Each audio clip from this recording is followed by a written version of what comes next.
Hi, everyone. This is Miranda with the Valuable Voices podcast. I have Lauren all the way from England. I'm super excited. We were just chatting about being able to talk to people across the globe.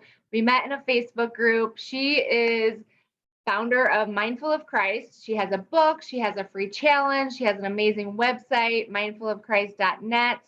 And I just want to dive right in because, Lauren, I want to hear your story. I've been checking out your website and I just can't wait. I know everyone has a powerful story, and that's really why I'm doing this. You don't have to have a book or a course or anything, but I really truly believe just hearing God's goodness and what he's done in other people's life gives us hope and faith.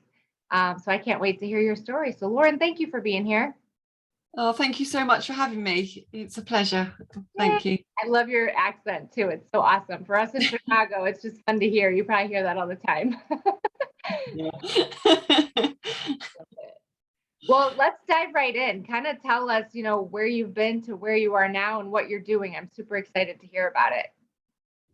Okay, so I'm Lauren, I'm from England. I'm a mum of two, so my daughter's 17 and son's 13, so teens. I'm author, coach, speaker, but that was all God's plan and wasn't mine. I love that. Yeah, that was not my intention at all. So it's been exciting journey to where I am now. So you asked what my story was. The reason I started this blog is because, well, it started with just a blog. I say just, but that's where God started it all. I was just coming out of, I'd been depressed, was self-harming, all to do with my physical health, because I became ill again. I was told I couldn't drive anymore. I was told I couldn't work at the Christian charity that I was working at. Completely lost all sense of autonomy. My daughter was taking care of me. I had days where I couldn't even sit up without. So basically the condition was, I only got the diagnosis 4 or 5 years ago now. Had it since I was 14, so give you my age. It was 24 years ago. It started, so it took them that long to give me a diagnosis, but when they did, they told me there wasn't a cure or treatment for it, and that was at the time when it was bad, and I was a single mum, and I went into this state of depression. I mean, I'd become a born again Christian like 16 years ago now, but it was different this time. I think because of the diagnosis, because I was on my own with the kids, because my daughter was taking care of me, I felt such a burden. It was, bless her heart, she was little Nurse Nancy, but I felt useless. I wasn't the mum that I felt like I should be. We all have that. Yeah, it's those shoulds, isn't it? That's a lethal word. Wow, I can't imagine that. I mean, I'm a single mom, 2 teenagers. I mean, there's always struggles, right? Whether it's physical, emotional, spiritual, I mean, financial, there's something, and wow. Okay. So what happened? I'm like, what happened? How'd you get to where you are now? Okay. That was that in a nutshell. And then, so it was after a long period of time of me feeling like I was in that pit and valley and felt like I was in my own little bubble, my world, like self-harming a lot. I woke up one day and I was like, I'm done. Yeah. I was just done. And I remember it like it was yesterday. I threw myself on the floor, crying my eyes out, crying out to God and asking him to either take me out of this world because I was done or help me in it. Yeah. Obviously he chose the latter. Yeah. Wow, he's got goosebumps like crazy. Bless you. Ah, So yeah, and that was the start of it turning it around. So I was ready to give up that whole needing to be in control. yeah, And at the time, I didn't know that that was the case. sure. But knowing what I know now, Yes. hindsight is great. Yes. Yes. Yeah, I was clearly, because I was fainting, that was out of my control. Because I couldn't work, because I couldn't leave the house on my own. I mean, I spent 3.5 years not being able to leave the house on my own. Wow. I've got a whole story of healing, which happened 2 weeks ago, but I'll get to that bit. But yeah, so 3.5 years not being able to go anywhere on my own, and it was really tough. But during that half of that time was after I'd submitted to God. And even though my situation in itself hadn't changed, my mindset had. Yes. And it was him that helped me through that. Yeah. Mainly to do with my relationship with him. Yeah. Letting go and giving everything to him, not just some parts of my world, but all of it. And just letting go of that whole sense of needing to be in control and just handing it all over to him. And yeah, since then, so he asked me to write my first book, that was Christian-based cognitive behavioral therapy. From then, he asked me to do one-to-ones with coaching. Yeah. So none of this was my intention, because I'd done a Open University course, long distance course, and I was hoping when I'd finished all that, I'd be going into adult social care, obviously when I was well enough. Sure. And none of that happened, and I was still unwell. And he was like, write this book, do coaching, it can all be done from home. And it started off like that. And then, are you right for me to continue?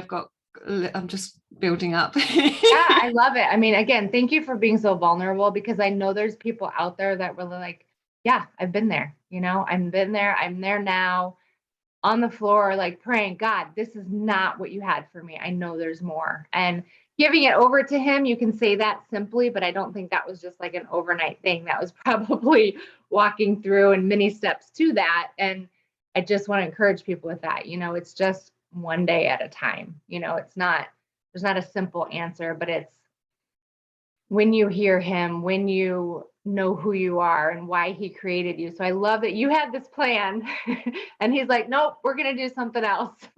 Yeah. You have to be open to that, right? I mean, he's the creator ultimately. So I love that. No, keep going.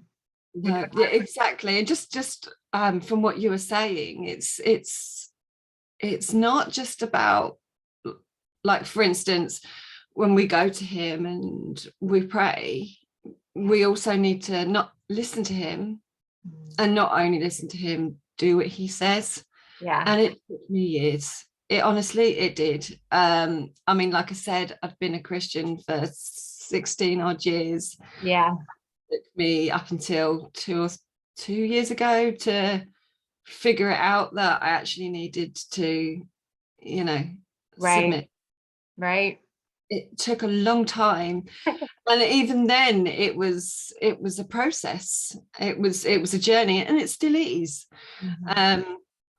Like, for instance, when that first step that I took in calling out to him, even though at the time my heart was like, oh, I'm done, he was like, I'm here. Yeah. And I'm not saying, oh, I suddenly zapped out of that valley. Right. That's not the case. I mean, it's not a magic wand. Exactly. And if he did answer prayers, like, which he does, there are healings, which are miraculous, and there are other times where he uses us, our journey with him, our relationship with him, and the resources around us, like people. And I went through a course of CBT myself, and it was amazing.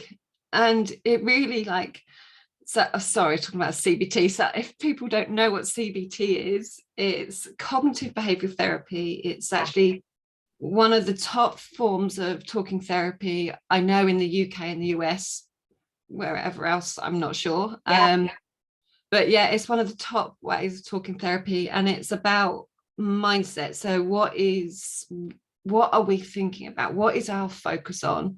And CBT helps us to change that. It's almost like rewiring the brain, like you mentioned Caroline Leaf. And I love her, and she's amazing.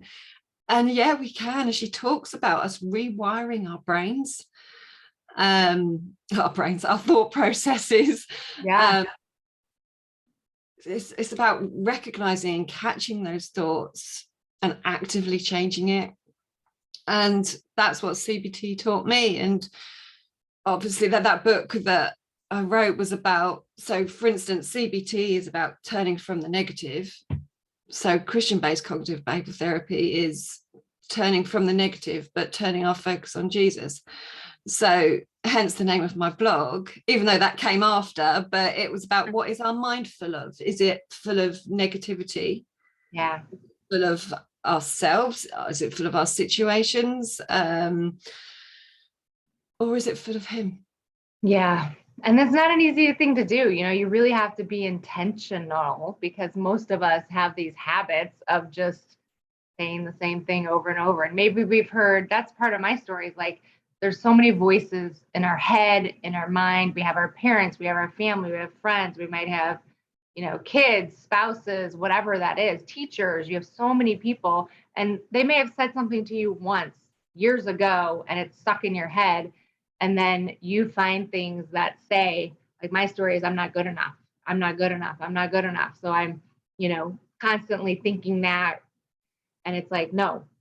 And it takes work. It takes work. So good for you to dive in, take the course. It's not easy, but I love, I'm all about having a community and accountability, whether that's coaching or what that looks like. So I love that. I love what you're doing. Thank you. And yeah, that's what kind of God's directed me to do. It's like to now help other people who are going through all that depression, those limiting beliefs. I'd say limiting beliefs. It's actually our truth at the time. So we don't say, oh, what are your limiting beliefs? Because people are like, huh? Right. You have to speak their language, right? Exactly. It's their truth. It's what, like you said, those voices in our heads. It could be like our parents, it could be the enemy, it could be anything. But if it's not the truth, if it's not helping us to grow and move forwards, then they're limiting. Hence name, limiting beliefs, limited beliefs. Oh, you've frozen. So are you, but I can still hear you. So, but yeah, it's the lies. Like I couldn't put words to it, but it was like the lies I believed. And then knowing his truth, right? Sorry, you keep freezing. It's now flashed up. My internet's unstable. So I apologize. I hope that doesn't cut out. No worries. I can hear you. Can you hear me now? Yeah, I can hear you now. Yeah, you froze for a little bit there. And I was like, okay, no worries. Yeah, I was just saying, I didn't really have words for it, but it was like the lies I was believing. And now, knowing his truth and just making his voice loudest in our heads, in our mind. Again, we have social media, we have those voices, we have TV, we have news. There's so many voices out there. So yeah, just focusing on him. Well, tell us about your challenge that you have coming up. I know it's starting soon, right? Yes. So next week, the 1st and 2nd of February. Okay. So it's a book launch and a free online challenge. Awesome. So launching Indestructible Faith, prayers and prompts for journaling. So it's set out like a journal, kind of. So there's 28 sections, and each section includes a scripture, a bit about the scripture and how it applies to you. And then it goes on to prompting questions. So, and then there's space to journal in the paperback. In the ebook, they're questions. Grab your notebook. And then it ends in a prayer. So each section is set out in that format. And it goes from, like, the first one is, oh, this is crazy. I had to share with my church to pray, because in the past, it was always, oh, God is so good. Let's share about the gospel. It's all of the, but he's really telling me to, like, you know, there's stuff in here that we're like, like cotton wooling, and it's we're not quite going down to the grind, so to speak. I don't want to say that, but yeah, it's all in his word. We can't just pick and choose which ones to use. And so the first bit is, have you given your life to Jesus? Yeah. Have you accepted that God is? And then it goes on to, we tackle things like limiting beliefs. There's basically the idea of the book is to grow closer to God, build up resilience so you can deal with what life throws at you, right? And limiting beliefs. So kind of CBT incorporated questions in there as well. So the idea that journaling is because so many people, some maybe not, but I know from experience, when you're going through that valley, it's so easy to push down those thoughts and feelings and situations and not speak out or deal with it. Yeah. And that's unhealthy. That can then turn into behaviors, emotions. Like, for instance, I was self-harming because I wasn't speaking out or getting it out. And obviously talking is the best way of doing that. Yes. But I also recommend journaling too, because that's another way of getting it out. Absolutely. And then not only that, you can keep an eye on your progress and you can work out things. I learned a load of things this year that I didn't know that I was like the whole controlling thing, for instance. And it's just like, through the journaling, I've learned these things and I've dealt with these things. And at the same time, I had like, I would write down what God was speaking to me that week, or work out what, like write down prayers and things.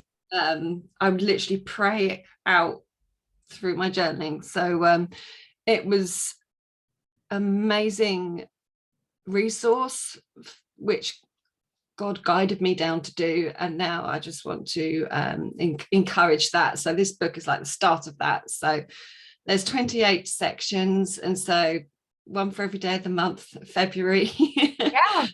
So in less than a month. And then so it's available to pre-order now in ebook. Should be published on the 1st and 2nd of February. And to launch it, we've got an online challenge, which is 100% free. Excuse me. That's from 7 p.m. GMT time. Obviously, I did actually look at the world clock and see which if it would work for most places. So, and also replays will be available as well. So and the idea of that is again the same. So building resilience, working on those limiting beliefs, a bit of Christian-based cognitive behavioral therapy, and most importantly, growing closer to God the way he intends us to be close to him. And so it's building that relationship with him, and when that comes, so does our confidence, so does the resilience. And that's what this 2-day course is going to be. I've called it a challenge. There's going to be some teaching, Bible study, activities, actionable steps that people can do. So yeah, 2 days, and then obviously I'll be just throwing the book in a little bit in there, just reminding people that it's like it's promotion time for those 2 days. So yeah, on the pricing will be low as possible on those 2 days, but it's to launch that. But really it's about the people, it's about audience, and it's about helping them grow their relationship with God. That's all my intention is with this. So yeah, I love it. Well, your heart is definitely coming through. Again, I love how, I hate that we have to go through the pain, but I just know that's God's plan, is to help other people, because we've been there, we've done that. And like you said, the enemy wants us to be quiet. The enemy doesn't want us to say anything out loud, and just speaking the truth out loud, speaking, whatever it is that's kind of holding you back. And journaling has been super powerful for me too. And we have to be intentional, right? You have to make it a habit. So I love that it's 28 days. That's perfect. I do that too. Sometimes I'll write my prayers out, and then I don't know if you've done this, but just write like a blank page with your name, and then listen to what he says and write that. And that's just been really powerful too, to have that flow, Love awesome. that. Well, again, mindfulofchrist.net, right? And everybody can sign up there on Facebook too. It's mindfulofchrist.net/IFC. Okay. In order to get to the landing page and register. So yeah. Okay, I will put that in the notes, and this will post today. So I'm looking forward to getting it out there. And I pray that, God brings the people that need to hear your story. So thank you so much. Super inspired just by hearing your story and where you've been to where you are now. And I love what you're doing. Just keep doing what you're doing. It's so beautiful to witness and see. Thank you so much for having me. I really appreciate it. It's been lovely chatting. Yeah, have a great day. Thanks everyone for listening. Bye-bye.